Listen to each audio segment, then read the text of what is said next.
tuned into Life is a Sacred Journey. Every week, we bring a new perspective to aging and caregiving. Here is your host, Micheal Pope.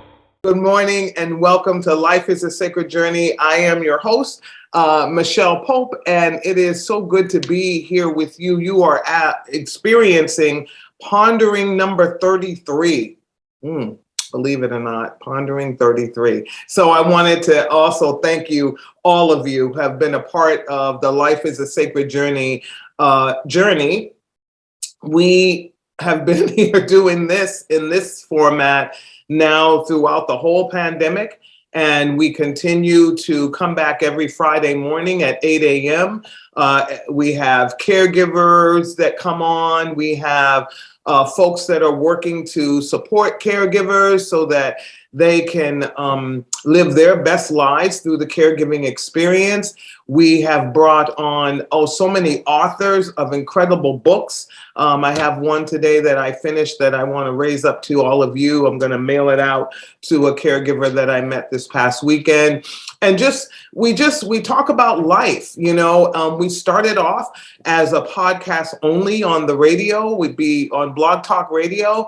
And over the last 2.5, almost 3 years, we've come to this format, a format that I wasn't really excited about, but kicking and screaming, we did it. And I've met so many beautiful people and had the opportunity to connect with all of you. So thank you for coming to Life is a Sacred Journey. Please hit the share button so that we can get more people knowing about what we're doing, as well as the information that we share is great. It's not about me becoming a social media star, any of that kind of thing. It's about sharing information so that caregivers can live their best lives, and that the caregiving experience is not just the doom and gloom message, as well as we pick up on other things. Like we've had the month of the celebration of women.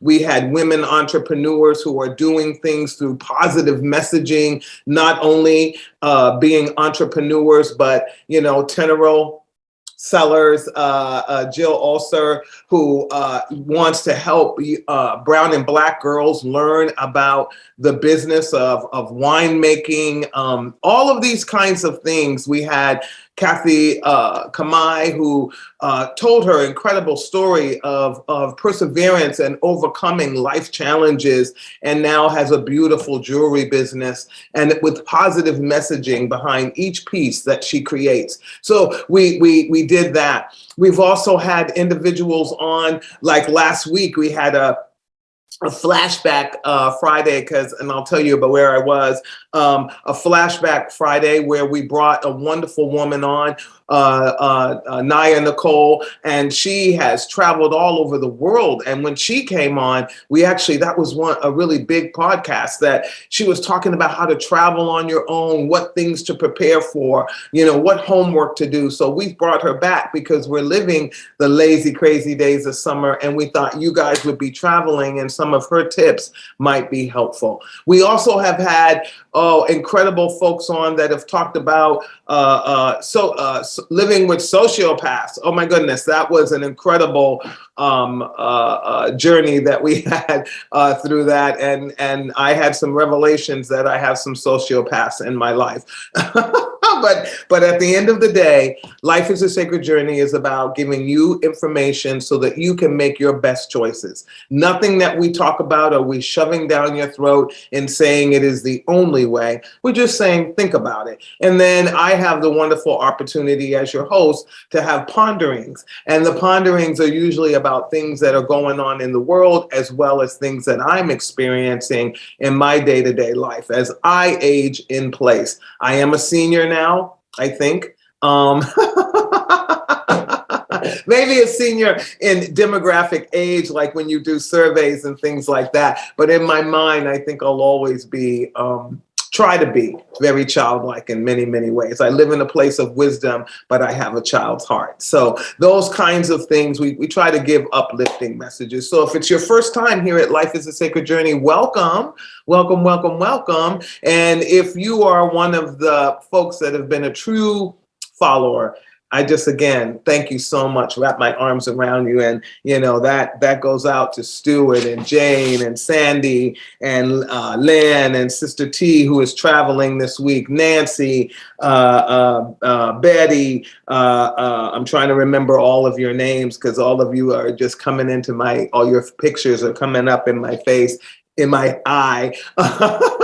So I'm trying to remember all of you that have come on. Lynn, my daughter, all of you out there, all of you in Moldova, all of you in Antwerp, I hope I said that right. My Liv and Louis, I just love you. I can't wait to see you. I'm counting down. I think it's like, I don't know, 50 something days or 20, I don't even know. Maybe it's less than that. It's got to be less than that. But I'll see you soon, God willing, and the creek don't rise. And just all of the wonderful things in life. We know that life is full of challenges and grief and pain, but sometimes we got to look above it or rise above it and then have an opportunity to share not only our life stories that might uplift other people. Brother Terry, who is, living through all these bouts of cancer and then coming out of that with messaging that is so profound. And a shout out to him as he continues to work through this time of health crisis and with cancer. But he doesn't look at it that way. He rises above every single day and tries to be the best that he can be. All of you out there at Life is a Sacred Journey who are seeking your purpose and trying to figure out how to navigate this crazy, crazy world. So welcome, welcome, welcome. Happy Friday to you. The book that I wanted to share with you today, it's entitled The Empowered Caregiver, Practical Advice and Emotional Support for Adult Children of Aging Parents. And this book, I have something on it, was written by a dear colleague, a dear friend, a dear sister, Linda Fodrini-Johnson. And she was going to come on the show, as you remember, and her husband had a tragic accident on their vacation while scuba diving and passed away.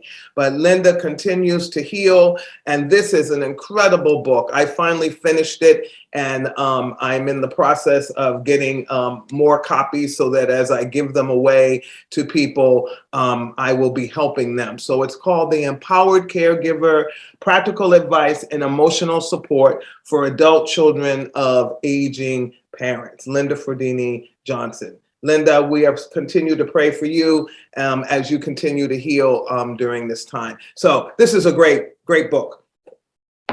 And I'm going to talk a little bit right now about COVID because I have found that that's become an issue, and it's become an issue for me in a couple of instances, particularly when I'm going out, like to do something. And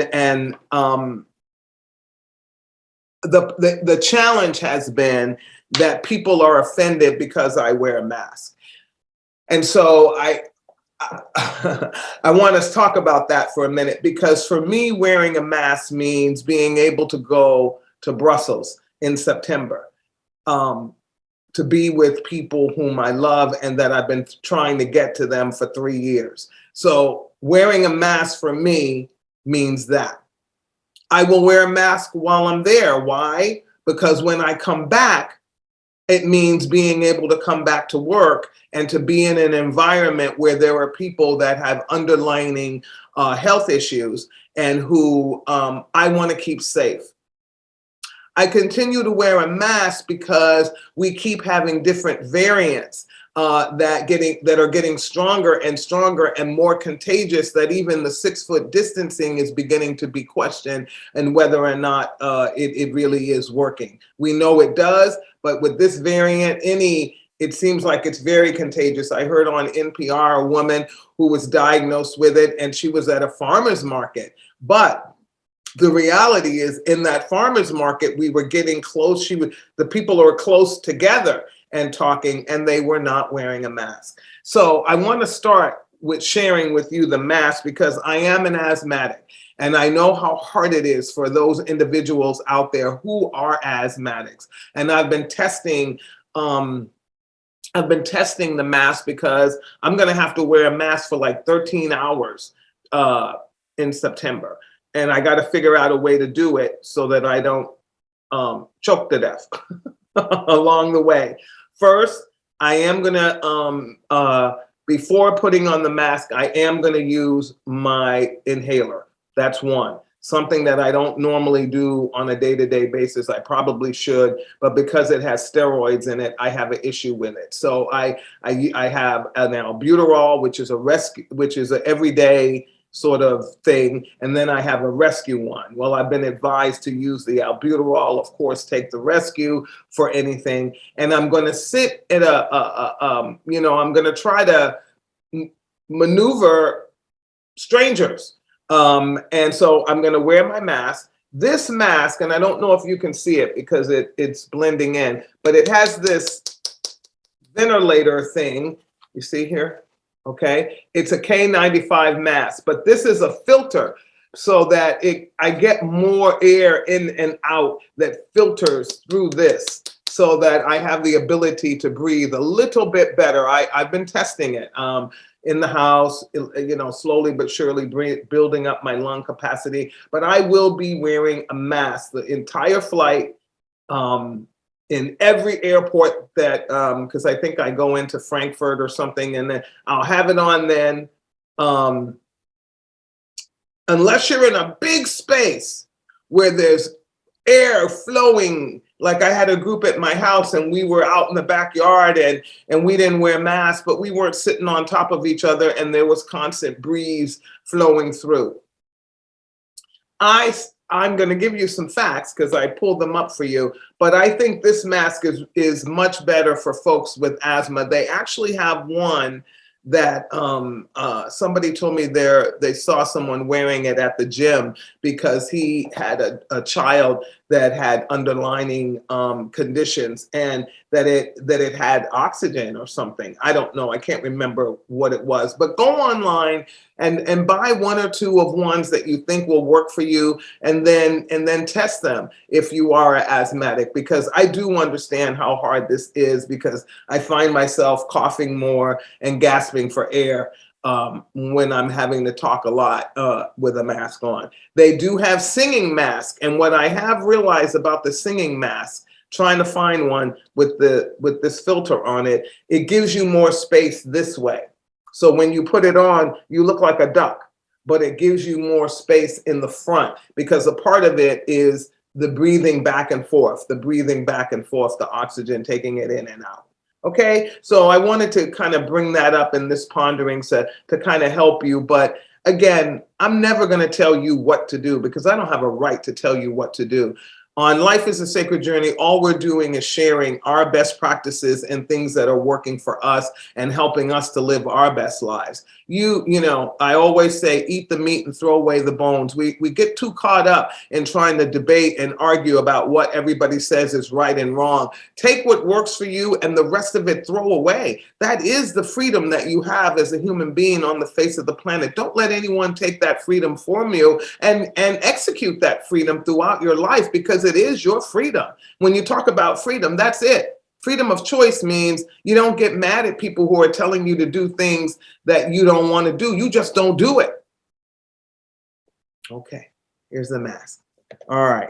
So let me give you some facts that I looked up because I wanted to be aware. And plus, I also looked up the monkeypox situation, and I wanted to talk about that a little bit too, because we have a new disease that is among us and seems to be targeting some of our vulnerable LGBTQ sibling citizens, and we want to make sure we understand what's going on. So first of all, we are as of July 20th, at least in Alameda County and throughout some of the counties in the state of California, the COVID diagnosis has increased. More people are being even vaccinated, and boosted individuals are experiencing positive COVID results. And so we want to kind of take a look at that and why is that happening.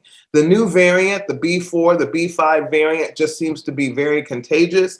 And again, as long as we remember Dr. Pearl, and we're going to try to catch up with Dr. Pearl and get him back on Life is a Sacred Journey. But as long as we continue to have the virus, it will morph so that it can survive.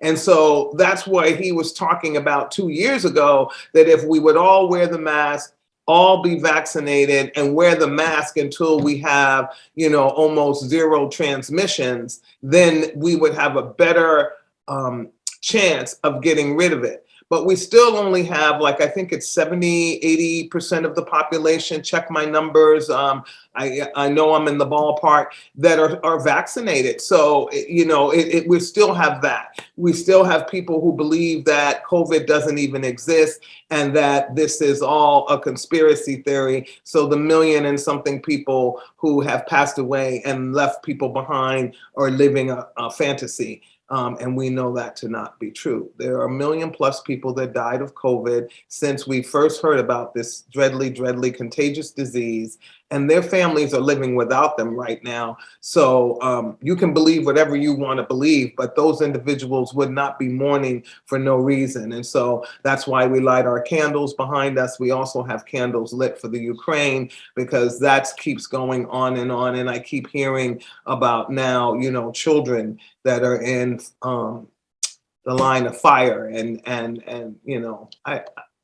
we just don't know. So we have to kind of put thoughts around the people of Russia who are just citizens of their country, and they don't believe that this should be going on. But how do they fight against these kinds of things? So we lift them up, and the people in the Ukraine that are experiencing. So the candles are lit for them. But I digress. Let's go back to COVID. So we know it says here, to reduce the COVID risk, get vaccinated and boosted. Wear a well-fitted, high-quality mask indoors, especially in crowded or poorly ventilated settings.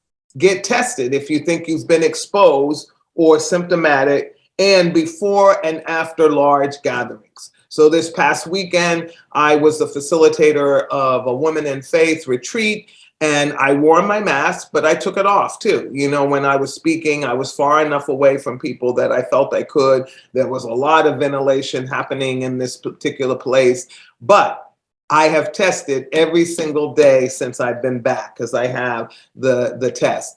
And so far, I'm still negative, and I will test again. And I've also worn my mask. Just like my daughter just got back from a trip, and when I greeted her at the airport, when she got in the car, we both kept on our masks, and we didn't hug. We blew kisses and we blew hugs. So it's a lifestyle thing. It doesn't mean, she knows I love her. She knows that I was excited to see her. I mean, if me wearing a mask takes all the years of love away, all the years of support away, then something's wrong, right? So we wore a mask, and we haven't been in each other's company. And when we are in each other's company, up to 10 days, we will have on a mask. And that's okay. And that's way okay. It's for her health and my health. She's already had COVID once. So, and as we know, you can have it more than once because it's a different strain. Okay. You want to learn about everything you can about COVID and what's going on and how you can contract it. Go to the CDC website, WHO website, so that you're not getting false information from anyone. Even I go and check what I'm saying to you, so that you know that you are 100% sure the information that you're walking away and acting on is something that is true and has some validity. I also want to tell you to go and look at a couple of videos.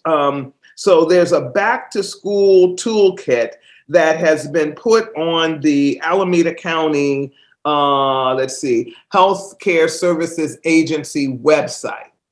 All right, so I'm sure you can use it if you're not even in the county, not even in the state. All of this will apply to you, and wherever you are, they probably have in their county care service agency. Every county has one.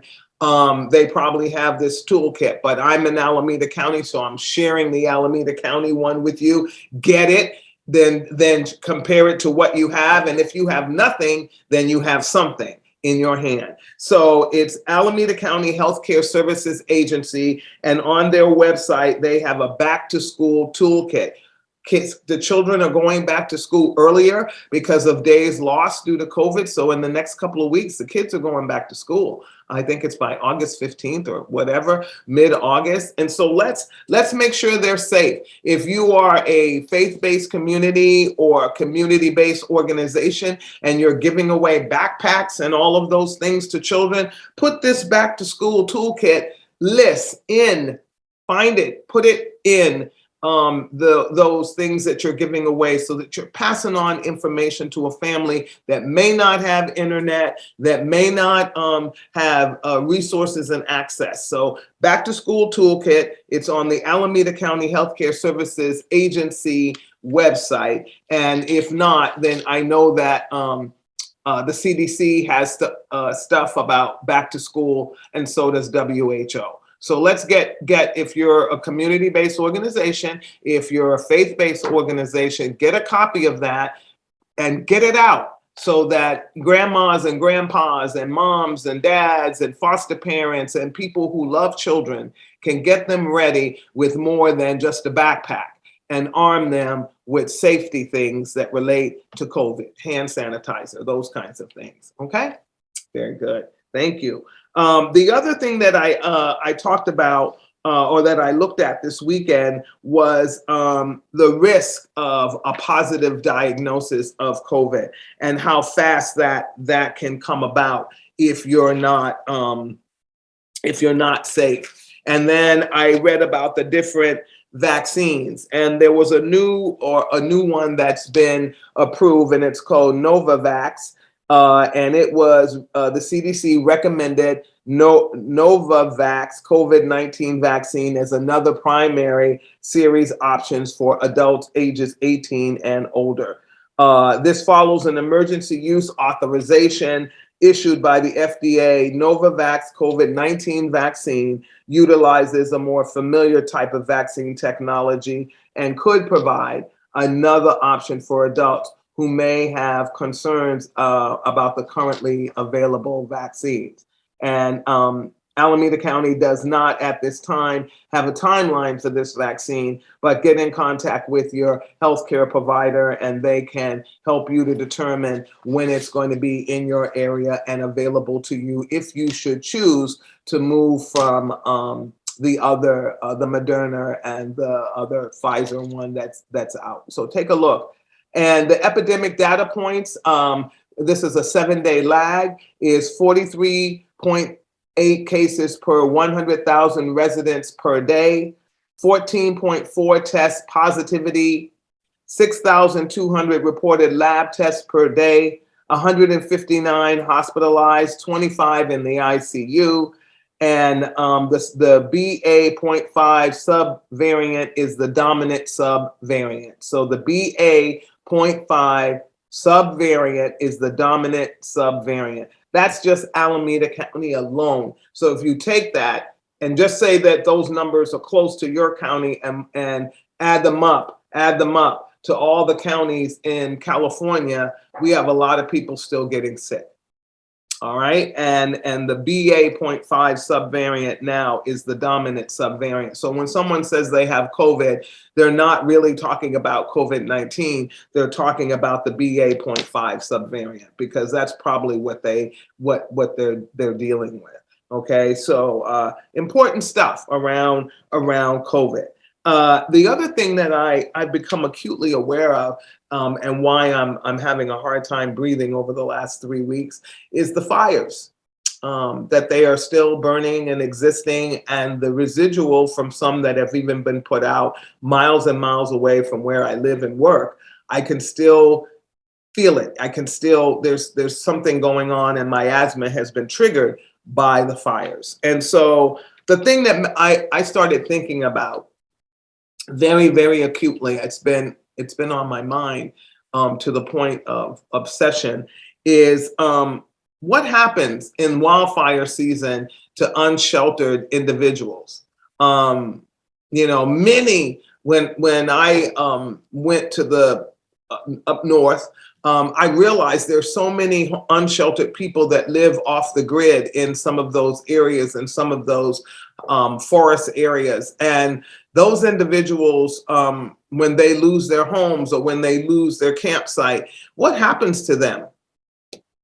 Where unsheltered people are really getting, when it comes to global warming, when it comes to the fires, anything we do to the ecosystem really affects them threefold than it does us. I can go home and turn on an air conditioning. I don't, but I mean, turn on a fan in my home and cool my house down, or go to one room and cool that space down to save from paying a lot of PG&E.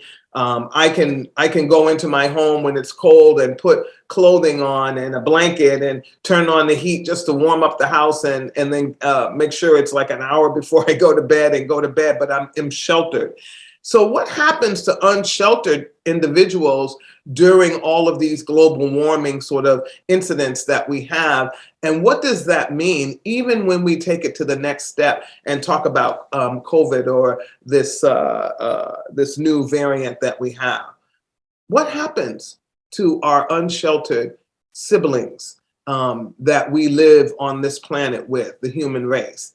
That's something that I've been very concerned about as I see more and more tents either being moved from locations where they have settled in, or moved to areas that are further away from resources, because now building is happening and we're coming back to life, and so we want these people out of our way and off the street. So what happens during that time? What happens to unsheltered people? So I want to ask you, what happens to the unsheltered people in your neighborhood when it's 104 degrees and they're outside sitting on the concrete in a tent or by a tent?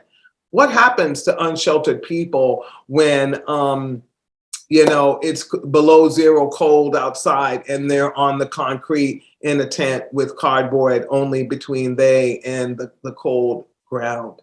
So let's do some stuff and some thinking around unsheltered citizens. They are our citizens, and many of them became unsheltered during the pandemic. And now we're going into, I don't think nobody wants to use the R word, but it feels like a recession.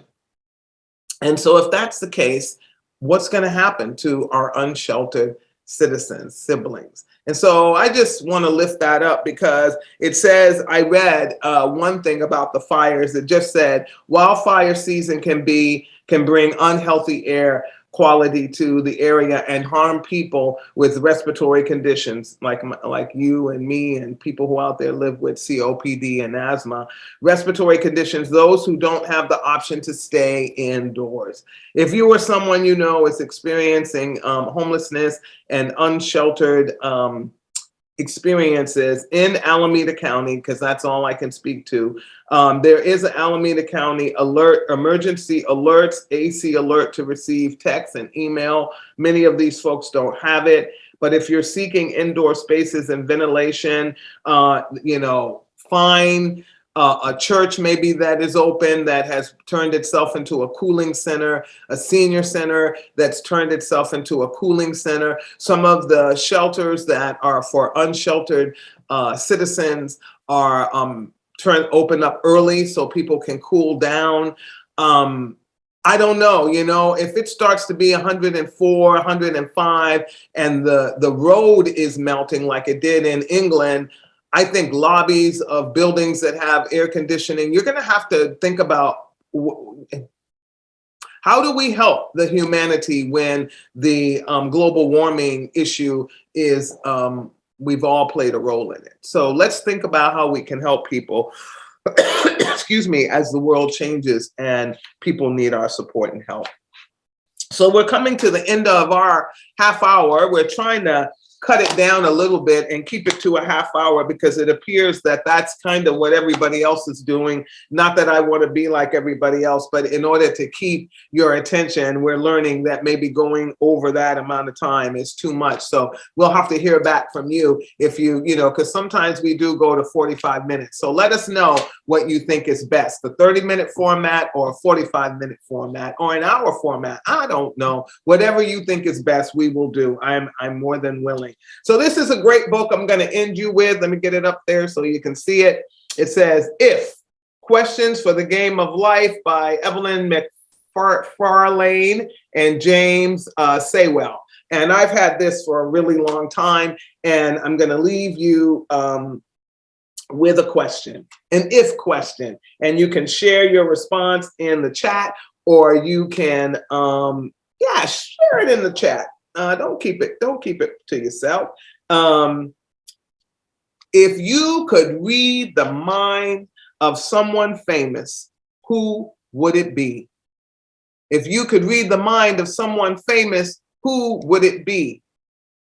My answer is the Dalai Lama. I would love to be, and more so the mind, the heart of the Dalai Lama, to just find that inner peace that exudes from the Dalai Lama. But if you could read the mind of someone famous, who would it be? Share it in the chat. Get to know each other in the Life It's a Sacred Journey neighborhood community. We are a humanity of people who are trying to just turn that needle just a little bit. And good news, 1-800-273-8255, the suicide hotline number. You don't have to remember all that anymore. 988. I'm so excited. I'm so excited. Thank you to all the advocates and the people who fought hard to make that happen. That's going to really save so many more lives, because remembering 1-800-273-8255 is really, really difficult, but 988 is not. So I will do a separate thing on the monkeypox, and Felicia will put it up for you, because we did really want to try this format to a half hour. Have a wonderful weekend. Do something good for yourself. I'm going for a massage, one of those lymphatic or whatever you call it, massages later today, because I need it. So be good to yourself. Go out and hug a tree, pet a dog, pet a cat. But know that you are connected to this greater humanity, and everything that affects you affects the rest of us. 988, your life matters. Please don't commit suicide. Please don't hurt yourself. 988, call that number. There's somebody on the other end that will be willing to help you. All right, you guys, have a great weekend. Give yourself a big old hug. Peace.